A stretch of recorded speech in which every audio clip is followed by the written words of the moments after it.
Shown in the figure below is a 4-blade propeller. Each blade has a mass of 1 kilogram and a length of 3 meters. The propeller starts from rest and reaches 200 RPM after 20 seconds. Thereafter follow a variety of questions. This problem deals with rotational kinematics. In my experience, rotational motion is one of the first places where students experience very large difficulty in physics classes, mostly because they haven't seen anything like this before. Interestingly enough, rotational kinematics problems in most textbooks and in most classes are in fact easier than their linear equivalents.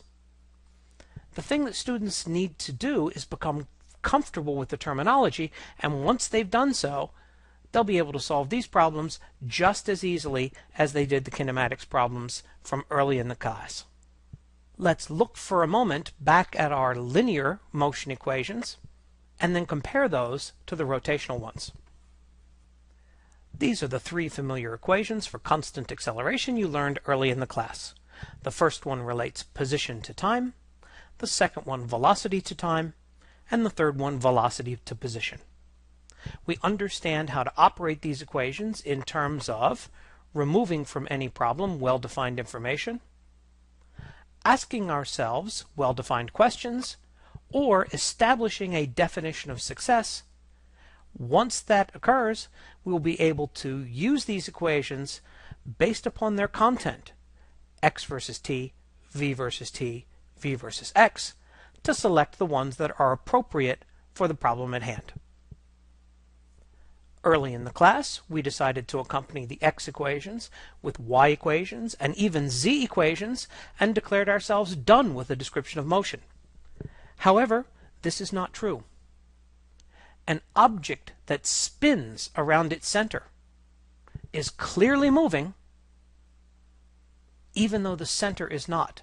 Therefore, x, y, z equations are in fact incomplete.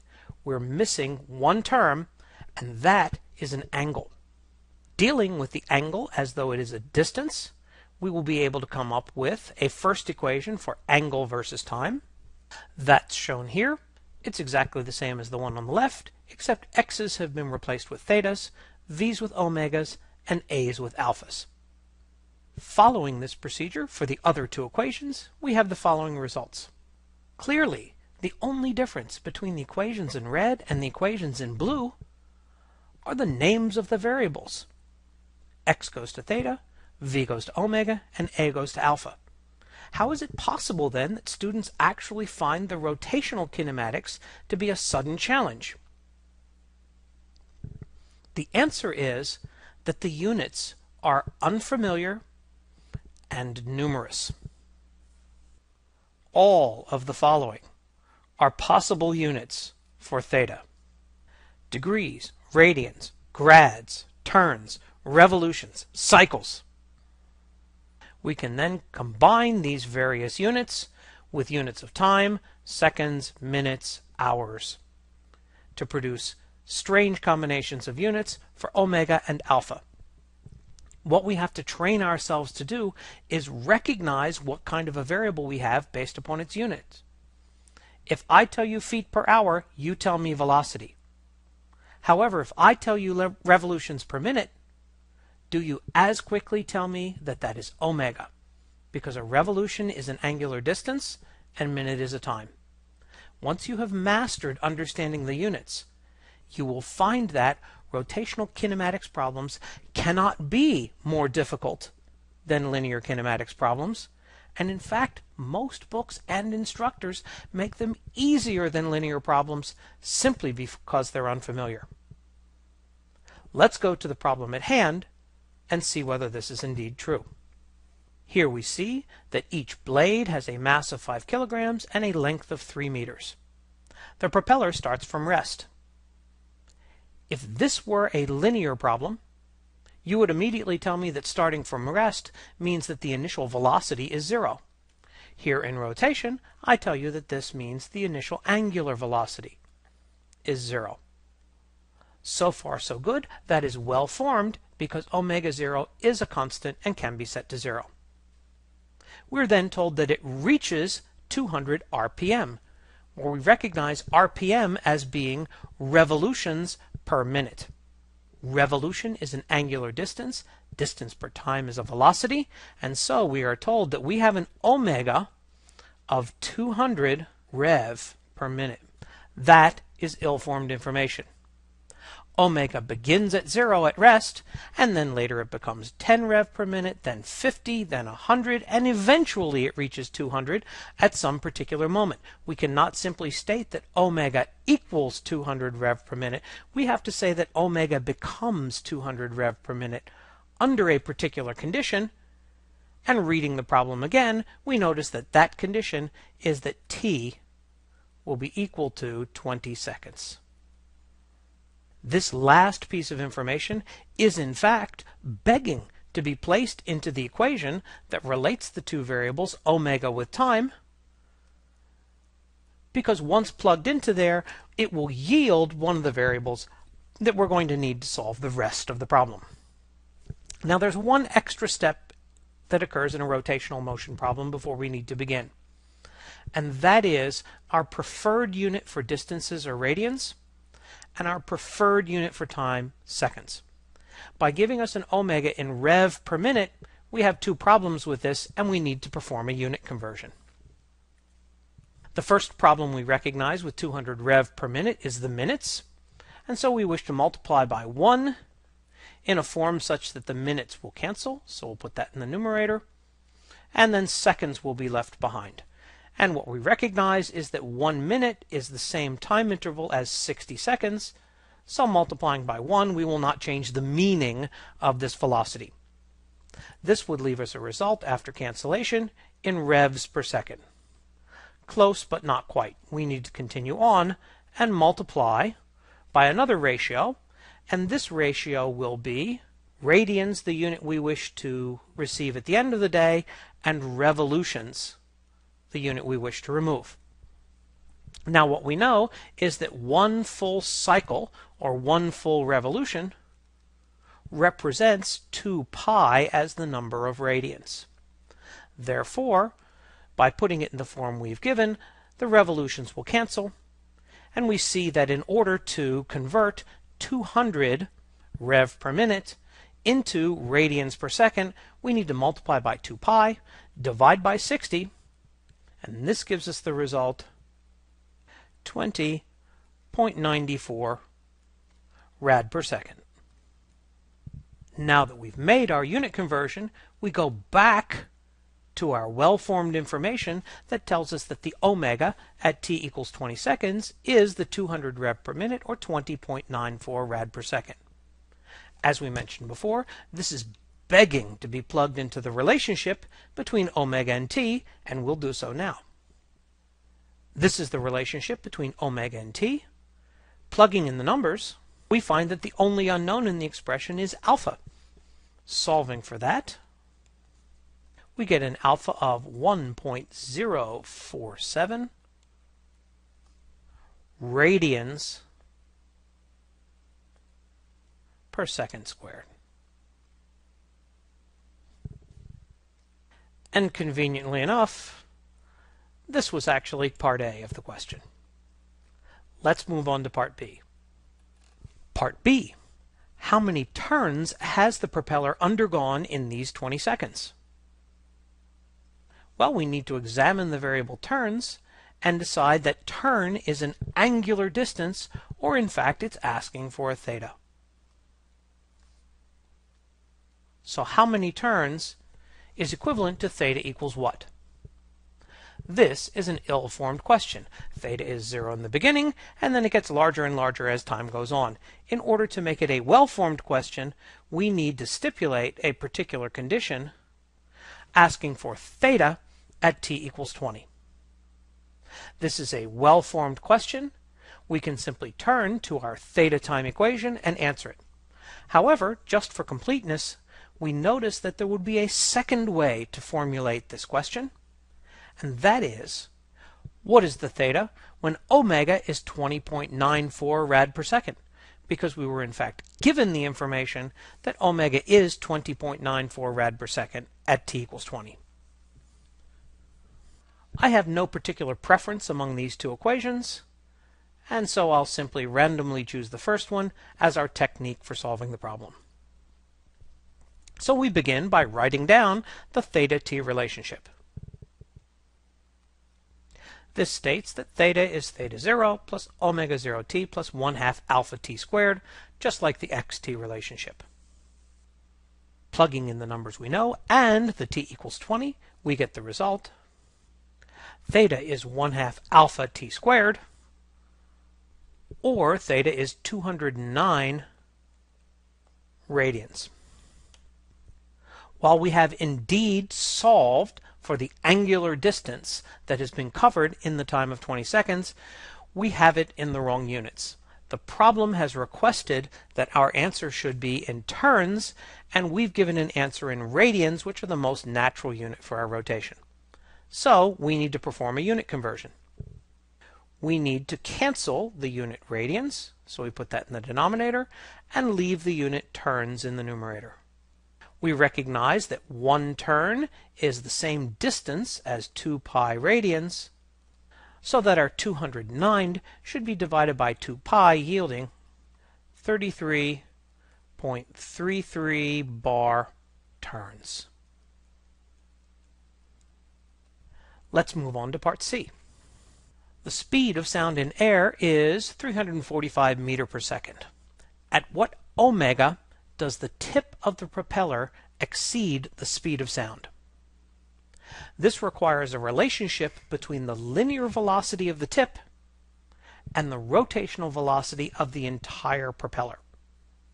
We know that there are a set of relationships that relate the linear quantities to the rotational quantities, and these are written here. S, the distance along the arc, is r theta, v is r omega, and a is r alpha. These relationships are most easily remembered by double-checking their units. Theta, in radians, is the unitless unit, and so S and R are on opposite sides of the equation in order to balance the units. Note, please, that these equations are only valid in radians. This is in fact why we consider radians to be the more natural unit, even though most students find that they are more comfortable with degrees. For the problem at hand, we're relating a linear velocity to an angular velocity, and so we'll call upon the middle of these three, so that the velocity of 345 meters per second should be set equal to some r times some omega. Let's consult the figure in order to figure out which r is the appropriate one to use. The tips of the propeller blades are where I'm placing the 4 red dots. Once the propeller goes in motion, all 4 tips of the blades will rotate, creating a circle whose radius is the length of each blade, and so the radius in question is going to be equal to the 3 meters. Here you see that the units meters cancel, leaving us with an omega of 115 radians per second. Assuming that the angular acceleration is constant, at what time does the tip of the propeller exceed the speed of sound? Clearly, to answer at what time, we will attempt to specify a value for the variable t. This is the question when. This is an ill-formed question. We need to ask when what. And what we decided a moment ago is that the tip exceeds the speed of sound when the omega is 115. Thus, we recognize that this problem is solved using the relationship between omega and time, which is this. Plugging in numbers, we get a time of 109.8 seconds, or just under 2 minutes. Part E. Approximate the propeller as 4 rods rotating about their ends. What is the moment of inertia, I, of the propeller? Let's take a moment to discuss moment of inertia. As discussed in the introductory video, I like to list 5 ways to determine the moment of inertia of any object. Number 1 is to remember. If you were a student in my class, there would be 4 object shapes you were required to remember the moment of inertia for. These are: the moment of inertia of a rod rotating about its center is 1/12 ml squared. A rod rotating around its end is 1/3 ml squared. A hollow cylinder is mr squared, and a solid cylinder is 1/2 mr squared. The second method to determine a moment of inertia is to sum over point objects.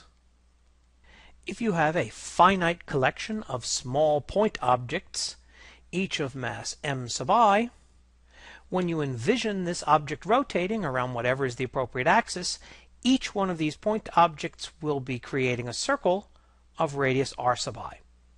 So you take the mass of each one times the radius of the circle that it forms, squared, and sum over all these to get the moment of inertia of a collection of point objects. When the collection of point objects becomes unmanageably large, we actually make it even larger by integrating. An integral is in fact nothing more than a fancy sum. And if we know a sum relationship from method number 2, the only thing we have to do to convert that sum into an integral is to figure out which piece becomes infinitesimally small as the number of objects becomes infinitely large. So when we ask ourselves the 2 quantities in the previous formula, as we break a continuous object into infinitely many infinitesimally small pieces, does the mass of each piece become vanishingly small? Or does the radius of the circle around which each piece travels become infinitesimally small? Well, clearly they'll still go around large radii of their circles, but their mass is the quantity that becomes small. Therefore, the integral will be formulated as radius squared times dm, the tiny mass of each of our infinitely many infinitesimally small pieces. The fourth method involves the recognition that there exists an axis around which an object's moment of inertia is the smallest it can possibly be. That axis is the center of mass axis, which I'm calling here I subscript Cm. If you should rotate an object around any axis that does not include the center of mass, the result will be a larger moment of inertia, which we will call I subscript P, for the moment of inertia rotating around this alternative yet parallel axis. The penalty for having used the quote-unquote wrong axis is the entire mass of the object times the distance d squared, where here the distance d is the distance between the center of mass axis, where the moment of inertia is smallest, and the axis you chose to use instead, the parallel axis. Finally, what I call method 5 is to deal with a composite object. If an object is made out of numerous pieces, some of them you remember, some of them are point objects, some of them you integrate, others you find their answer through the parallel axis theorem, we can find the total moment of inertia of this object by recognizing that moment of inertia is an additive quantity, so we will simply take the moment of inertia of the first piece that we understand and add that to the second piece that we understand, to the third piece, and so on. Now that we've stipulated all 5 of these methods, let's return to the problem at hand and calculate. We are asked to approximate the propeller as 4 rods rotating around their ends and determine their moment of inertia. Clearly this is a composite object, and so in order to get the total moment of inertia, I'm going to be adding up 4 pieces. Each of these pieces is a 5 kilogram rod rotating about its end, and we remember that the formula for a rod rotating around its end is 1/3 mass times the length squared, giving us 15 kilogram meter squared. With 4 equal contributions of 15, we get a total of 60 kilogram meter squared. Just for fun, we realized that we could have done this problem in another way. Rather than 4 rods rotating around their end, we could have taken 2 rods rotating about their center. In this alternative solution, each rod would weigh 10 kilograms and have a 6-meter length, for a contribution of 30 kilogram meter squared. And with 2 such contributions, the total moment of inertia is 60 kilogram meter squared, just as before. Finally, part F, what torque is required to make the propeller move as detailed in this problem. Torque is the rotational equivalent to force. And we remember from force problems that Newton's law tells us that F is m times a. Converting all 3 of these into their rotational equivalents, we find that torque is equal to I alpha. Since we've solved for both I and alpha, we can get the torque rather easily. 62.83 Newton meters.